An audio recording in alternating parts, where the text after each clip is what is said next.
భుజం ఆపరేషన్ అయ్యిండే. అయినా రైతులకు మించినటువంటి గొప్ప పని ఇంకేముండదు అని చెప్పి పోయినాం, మాట్లాడినాం, సాంత్వన కల్పించినాం, చెప్పినాం రైతులకు. మన దగ్గరనే కాదు, ప్రపంచవ్యాప్తంగా ఎక్కడైనా సరే రిలీఫ్ అండ్ రిహాబిలిటేషనే ఉంటుంది.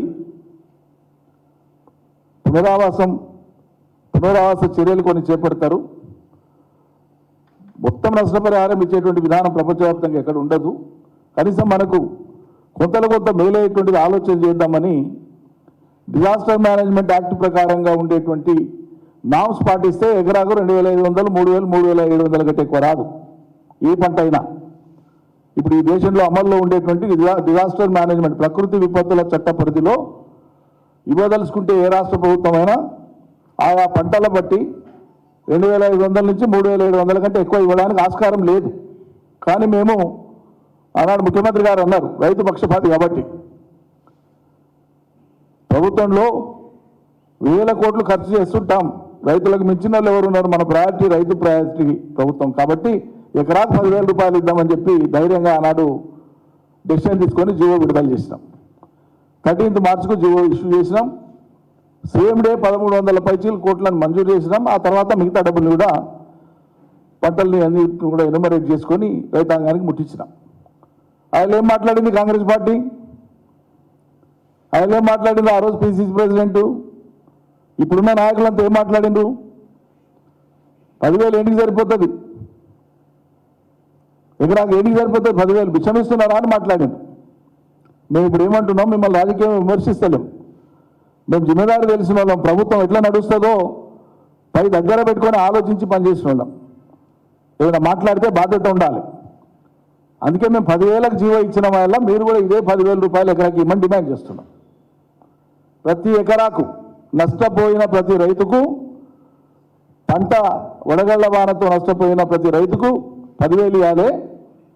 అదేవిధంగా మీ చర్యల వల్ల, మీ నిర్లక్ష్యం వల్ల, మీ పట్టింపు లేని కారణంగా ఈ రాష్ట్రంలో ఎండిపోయినటువంటి పంటలు మొత్తం ఎన్ని ఉన్నాయో మొత్తం ఎన్యూమరేట్ చేయండి. వాళ్ళకు కూడా ఇదే విధంగా ప్రకృతి విపత్తు పద్ధతిలోనే 10,000 రూపాయలు ఇచ్చేటువంటి ప్రత్యేక జీవం తీసుకురండి.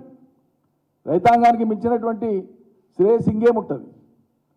మొత్తం రాష్ట్రం అన్నదాతలు కదా, 2.5 కోట్ల మంది ప్రత్యక్షంగా పరోక్షంగా సేద్యాన్ని నమ్ముకొని బతికేవాళ్ళు. చేయండి, డిక్లేర్ చేయండి. వడగళ్ల వానకు పాత జీవ పద్ధతులు ఏంటి, ఇప్పుడు పంటలు ఎండిపోయినటువంటి కరెంట్లుగా నీళ్లు లేక ఎండిపోయినటువంటి రైతులకు ఏమిస్తారో ప్రకటించండి. అదే 10,000 ఇస్తారా, ఇంక ఎక్కువ ఇస్తారా?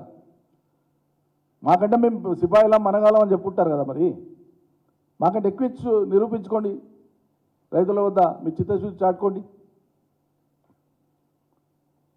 మేము డిమాండ్ చేస్తూ ఉన్నాం, రైతుల్ని ఆదుకోవడం అనేటువంటిది ప్రభుత్వం యొక్క తక్షణ కర్తవ్యం. ఎటువంటి మీనమేషాలు లెక్కించకుండా, జాప్యం జరగకుండా ఈ రాష్ట్ర రైతాంగాన్ని ఆదుకోవాలి. పంటలు ఎండినటువంటి వాళ్ళు బాధ అనిపిస్తుంది. అసలు మేపుతుంటే ఇంకో దిక్కు గుండెల్లో మంట చెలరేగి రైతాంగం తాము పెట్టినటువంటి పంట ఎండిపోతుంటే దాన్ని అంటిస్తున్నారు. మంటలు మండుతున్నాయి. ఇటువంటి సన్నివేశాలను, సందర్భాలను చూడడానికే ప్రజలు మార్పు కోరినరా? రైతాంగాన్ని కూడా ఆలోచించమని కోరుతున్నాం మేము. మీరు ఏ క్షణికావేశంలో, ఏ కారణాల చేత, ఏ తప్పుడు ప్రచారాల చేత, ఏ ప్రభావానికి లోనై నిర్ణయం తీసుకున్నారు, అయిపోయింది. కానీ వీళ్ళు ఏం మార్పు ఉంది మీ కళ్ళ ముందల? మీరే కదా సజీవ సాక్ష్యాలు. ఇంత గొప్ప మార్పు ఇప్పుడు సర్కారు తెస్తారనేనా మీరు వాళ్ళని తెచ్చుకొని నెత్తిన పెట్టుకున్నది? దయచేసి రైతాంగం కూడా ఆలోచించాలని చెప్పి నేను విజ్ఞప్తి చేస్తున్నా. రాష్ట్రంలో ఒక్క చోట ఒక రైతుకు ఏదన్నా నష్టం జరిగితే పరిగెత్తుకొని పోయేటోళ్ళం మేము, మా ఎమ్మెల్యేలు కానీ, మేము కానీ, ఇతర సహచర మంత్రులు కానీ. ఆనాడు ఇలా రాష్ట్ర వ్యాప్తంగా ప్రతి జిల్లాలో పంటలు ఎండుతుంటే ఒక ఎమ్మెల్యే బోర్డు, అధికార పార్టీ ఎమ్మెల్యే, ఒక మంత్రి బోర్డు, ఇదేం విచిత్రం అండి, నాకు అర్థం కాదు. ఫేస్ చేయరా సిచ్యువేషన్ని? పరిష్కారాలు లేవా అనుకుంటే? అసాధ్యమైనవా మానవులకు? చేయవచ్చు కదా ఏదో ఒకటి. ఓ కేసీఆర్ ఇన్ని అప్పులు చేసిండు, అన్ని అప్పులు చేసిండు, పెద్ద దుష్ప్రచారం చేసిరి. ప్రపంచంలో సంపన్న దేశమైన అమెరికా నుంచి పేద దేశాల దాకా అప్పులు అనేది వాళ్ళ ఆర్థిక వ్యవస్థలో భాగం. అప్పులు చేసి సంపద సృష్టిస్తారు, ఎకానమీని పెంచుకుంటూ పోతారు ఆయా సందర్భాలను బట్టి. ఇక దీన్ని మసిపూసి మారేడుకాయ చేసి తెచ్చిన అప్పుల మొత్తం మీద కేసీఆర్ ఇంటికి తెచ్చుకున్నట్లే వాడుకున్నట్లే దుష్ప్రచారం చేసి చాలా నీచంగా చులకనగా మాట్లాడి ప్రజలను రెచ్చగొడుతారు కదా.